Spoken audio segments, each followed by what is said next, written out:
Hello and welcome to the very first episode of the Good News Anchor. My name is Shaiton Atigari and I am the Good News Anchor. What's that about, you may be wondering? Well, this is a new news show that chooses to focus on only the good things coming out of our dear nation, Nigeria, and Africa as a whole. The world is already hard enough as it is, and I'm of the opinion that what you focus your energy on multiplies. So here we are. And in that vein, here is what went right this week. In the headlines, Nigeria celebrates her 64th Independence Day, marking 25 years of democracy.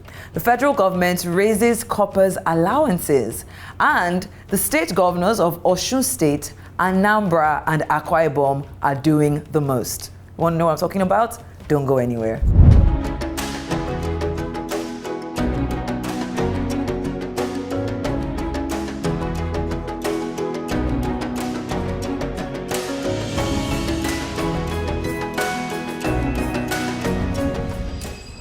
Every year, on October 1st, we celebrate Nigeria's independence from British rule.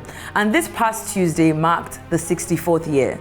Now, while the celebration of Nigeria's independence is debatable among some Nigerians, over here, I choose to celebrate the beauty of our country's freedom.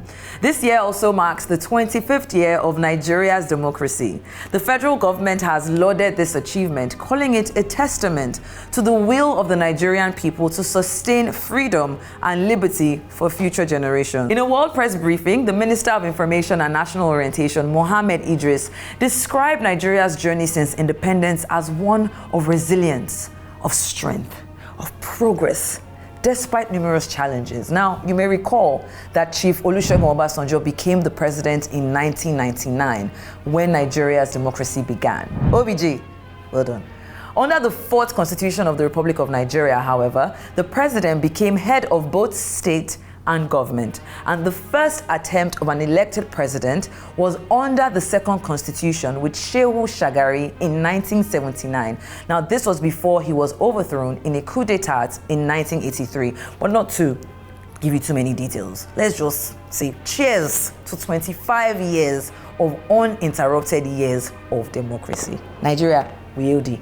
Hope you've learned the new national anthem. Don't be looking at me. I'm going to start testing you people in the comments. But let's move on now to our next story. The federal government has approved a significant increase in the monthly allowance of the National Youth Service Corps members, raising it from 33,000 naira to 77,000 naira. That's a whopping sum of 44,000 naira. That is $26. Well, okay, we'll take it. Okay, we're not complaining. The approval, which was contained in a letter from the National Salaries, Incomes and Wages Commission, aligns with the National Minimum Wage Amendment Act of 2024. What a time to be a copper, eh? Copper. Sure. Now, let's move on to the state governors who are doing the most. These ones, they are showing themselves, and I love it. And that's why we're here, to highlight the good things coming out of Nigeria. In various states, some governors have been taking very commendable steps towards making the lives of their constituents easier in these tough, harsh economic times. It's been tough. Just thinking about it. But it's okay. From salary increases to free accommodation and free education. Leading the pack, Osun State Governor, our favorite dancing, you know already, Ademola Adeleke, our dancing governor. He has announced a salary increase for Osun State University, Uni Osun. Now, the teaching staff will receive a 25% raise, while non-teaching staff will get a 35% boost. The governor made the announcement at Uni Osun's 14th convocation ceremony, commending the university's strike-free and labor unrest-free environment. In the same vein, Governor Adeleke also approved a reduction in work days for public servants to ease transportation costs. Sanwo-Olu, wait, just wait for me. Civil servants in grades 1 to 10 will now work 3 days a week. Good. While those in grades 12 to 17 will work 4 days. No problem. This decision was made to support workers in the midst of the country's economic challenges. And if you know anything about what's happening in Nigeria now, it's tough out here. So, well done. The new schedule excludes essential personnel, including medical staff, security officers, and accounting officers. Additionally, Osun State Governor extended palliative payments to public servants for the next 2 months, pending the implementation of the new minimum wage. Now, if you are thinking of packing your bags and moving to Osun State, I'm way ahead of you, and I won't be surprised, but let me tell you about Akwa Ibom State when I get back from Osun State.